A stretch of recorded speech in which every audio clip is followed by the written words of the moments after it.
E aí pessoal, tudo bem? Ao longo da história, várias substâncias químicas foram incorporadas em produtos comerciais e depois se descobriu que elas causavam problemas ao ambiente. Como na verdade essas descobertas são feitas?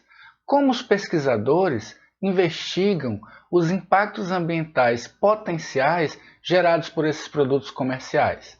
A resposta é através de ferramentas de monitoramento ambiental, que será o assunto do nosso vídeo de hoje.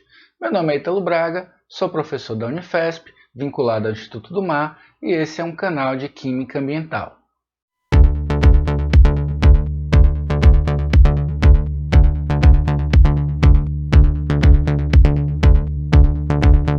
Galera, nesse vídeo eu inicio uma sequência de materiais falando exclusivamente sobre monitoramento ambiental. Obviamente que quando nós falamos em monitoramento ambiental de contaminantes, alguns conhecimentos prévios são necessários. Uma boa parte desses conhecimentos já estão gravados em vídeos disponíveis no canal. Então, durante essa série sobre monitoramento ambiental, eu vou me permitir fazer as conexões com vídeos gravados para que vocês possam acompanhar de forma mais fluida esse conteúdo. Tranquilo? Vamos lá? O melhor ponto de partida para iniciar nossas discussões seria definir monitoramento ambiental. Na literatura, as definições que nós encontramos divergem um pouco, mas uma coisa que é comum à maioria delas é que monitoramento ambiental é, antes de tudo, um instrumento de gestão. Ou seja, é uma ferramenta que pode amparar os tomadores de decisão a empregarem as melhores práticas científicas disponíveis na gestão da qualidade ambiental. Bem, os monitoramentos ambientais normalmente fazem avaliações específicas, ou seja, focadas em poucos indicadores ou parâmetros ambientais. Visam avaliar a ocorrência de impacto e, frequentemente, desejam também dimensionar ou estimar a magnitude desse impacto. Tudo isso, gente, para fomentar a melhor decisão possível a respeito das medidas a serem tomadas. Considerando o universo das substâncias químicas perigosas, há alguns meses eu gravei um vídeo falando sobre a diversidade de compostos conhecidos. Então eu vou deixar aqui em cima um card para esse vídeo e vou fazer uma explicação super telegráfica sobre o assunto. Bem, hoje nós sabemos que existem mais de 140 milhões de substâncias químicas conhecidas e que anualmente cerca de 500 mil novas substâncias passam a ser registradas. Mas registradas onde? Normalmente num sistema chamado CAS Abstract Service da American Chemical Society. Mas nem todas essas substâncias são utilizadas nos nossos produtos e bens de consumo. Estima-se que atualmente algo em torno de 100 mil substâncias estão sendo usadas em produtos que a humanidade consome. Esse número vem sendo incrementado a uma média de mais ou menos 5 mil novas substâncias químicas por ano. O grande problema, apenas uma fração muito pequena, e aí a gente está falando de umas poucas centenas de substâncias, são gerenciadas pelos diferentes instrumentos de gestão ambiental. Então, uma parte significativa dessas 100 mil substâncias em uso nos produtos estão chegando no ambiente e podem potencialmente causar danos. A bem da verdade, atividades cotidianas que nos parecem muito simples são responsáveis pelo lançamento de substâncias químicas no ambiente, as quais eventualmente podem causar problema. Talvez seja óbvio para a maioria de nós o uso, por exemplo, de praguicidas ou pesticidas, sejam eles agrícolas ou domésticos. Além disso, um outro aspecto muito comum e reconhecido pela sociedade são as emissões de poluentes resultantes das atividades industriais ou mesmo do próprio trânsito.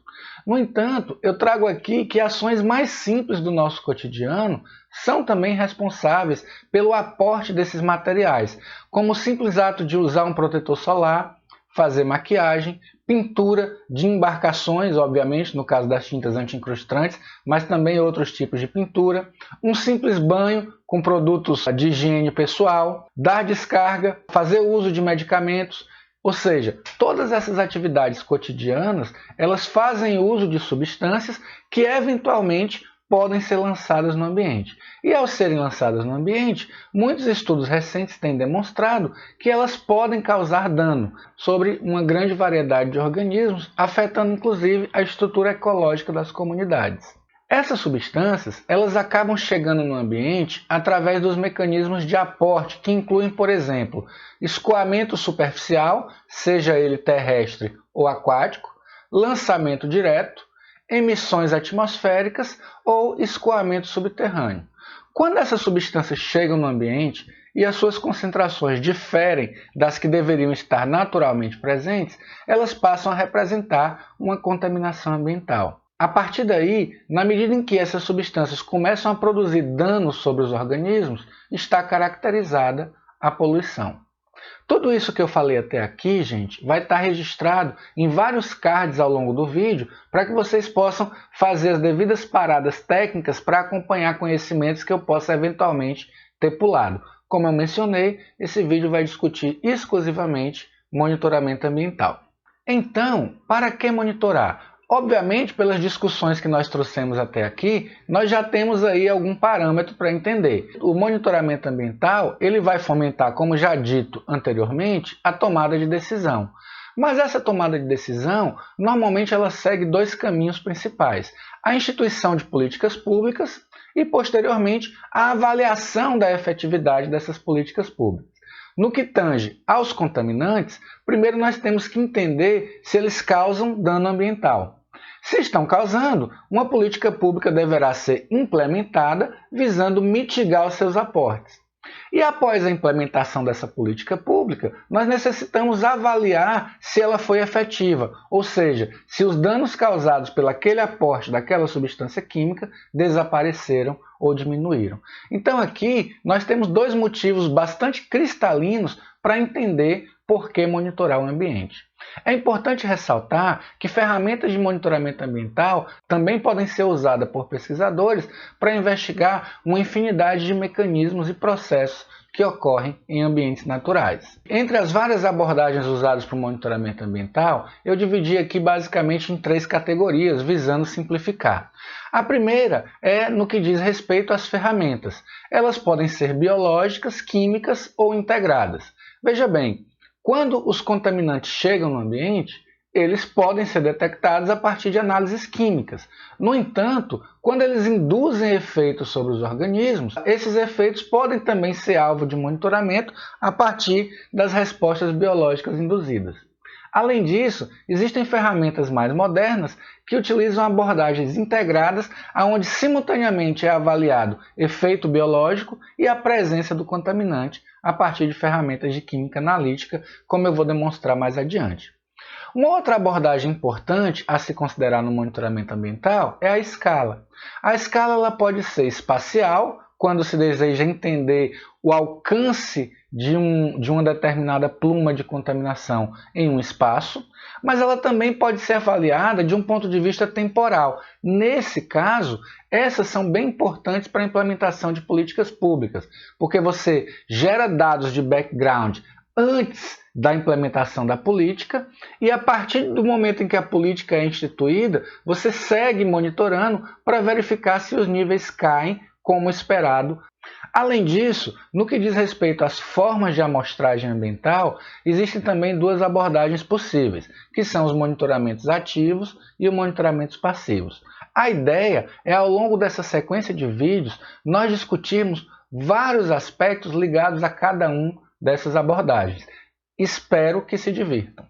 Como eu mencionava, entre as ferramentas de monitoramento ambiental, nós temos a utilização de técnicas analíticas, que normalmente vão medir as concentrações das substâncias-alvo em matrizes ambientais, ou as avaliações das respostas biológicas, que vão empregar bioindicadores, biomonitores, sentinelas ou biomarcadores para entender como aquelas substâncias estão causando modificações nos organismos. Além disso, estudos recentes têm, sem realizar nenhum tipo de amostragem de campo, empregado técnicas meta-analíticas para produzir respostas sobre ambientes, geralmente em escala bastante ampla. Agora, falando um pouquinho de cada uma dessas ferramentas de monitoramento, começando aqui pelas ferramentas químicas, nós temos as avaliações das concentrações, que podem ser feitas em diferentes matrizes ambientais, como, por exemplo, sedimento, solo, água, material particulado, ar ou biota, aonde basicamente, após coletar a amostra, o objetivo é identificar e quantificar uma determinada substância-alvo. Lembrando que essas matrizes também podem ser usadas como ferramentas de screening. Hoje em dia, existem técnicas analíticas capazes de simultaneamente analisar, de um ponto de vista mais qualitativo, uma grande variedade de substâncias químicas. Esse tipo de ferramenta é muito utilizada quando, por exemplo, não se tem uma ideia muito clara do tipo de contaminação que é aportado em um determinado local. Então, quando estudos dessa natureza precisam ser realizados, geralmente se adota essas ferramentas de screening para fornecer uma visão preliminar de tudo o que pode, todo o perfil químico de substâncias que podem estar sendo lançadas naquele ambiente. E aí, óbvio, a partir daí, os estudos acabam sendo refinados, buscando grupos de compostos específicos. Como vocês sabem, vários contaminantes são capazes de induzir respostas biológicas ao longo de diferentes níveis de organização, desde a célula até os ecossistemas. A bem da verdade, existem também respostas biológicas que são avaliadas em um nível subcelular, que são, por exemplo, as respostas como dano a material genético, que são, por exemplo, as respostas a nível molecular. Mas isso não nos interessa muito por agora. O que eu quero que vocês prestem atenção é que as respostas biológicas elas acabam funcionando como uma espécie de sinalização do que está acontecendo no ambiente. Atualmente, nós sabemos que os níveis de organização mais baixos, mais simples, molecular, celular, tecido e órgão, eles são capazes de manifestar efeito após uma exposição imediata ao contaminante. Então, muitas vezes, as respostas que observa-se nesses níveis mais básicos de organização biológica são respostas de efeitos a curto prazo, portanto, são respostas precoces aos níveis de contaminação. Esse tipo de ferramenta tem sido bastante útil para produzir avaliações ambientais antes mesmo que danos ecológicos ocorram. Todos esses níveis de organização biológica vêm sendo utilizados, vêm sendo empregados em diferentes programas de monitoramento ambiental. Dando um olhar um pouco mais refinado sobre o tema, dentro das respostas biológicas ainda existem aqueles índices ecológicos que visam, por exemplo, avaliar a riqueza, a diversidade e a abundância de determinadas espécies frente aos estressores ambientais. Ainda dentro das respostas biológicas, é frequente se observar as relações concentração-resposta, onde você tem ferramentas como, por exemplo, a concentração letal média, obtida a partir de ensaios de toxicidade, que permitem entender se uma determinada amostra ambiental induz ou não toxicidade sobre organismos alvos. Como eu falei, existem também as abordagens integradas. As abordagens integradas, elas juntam tudo isso, todas essas respostas biológicas que eu mencionei até aqui, com as respostas químicas. Então, por exemplo, ferramentas como a tríade da qualidade de sedimentos, ela busca uma resposta integrada entre a toxicidade, obtida a partir de ensaios com organismos, entre os dados sobre concentrações químicas obtidas a partir das matrizes ambientais, assim como usando os dados ecológicos. Essa abordagem integrada ela acaba fornecendo uma resposta muito mais precisa e orienta de forma muito mais assertiva os tomadores de decisão. A desvantagem aqui nesse tipo de abordagem trata-se basicamente do elevado custo e do grande volume de trabalho envolvido. Então, galera, esse foi nosso primeiro vídeo sobre monitoramento ambiental. A ideia aqui é modesta, é apenas fornecer uma visão geral sobre tudo que a gente vai discutir e a partir dos próximos vídeos nós vamos começar a detalhar minuciosamente cada um dos pontos tratados aqui. Como de costume, eu deixo uma perguntinha no final do vídeo. Eu gostaria de saber se você conhece algum caso de monitoramento ambiental de contaminantes que levou à instituição de uma política pública. Pesquise um exemplo e comenta no vídeo aqui embaixo. Bem, espero que você tenha se divertido e nos encontramos no próximo. Até mais!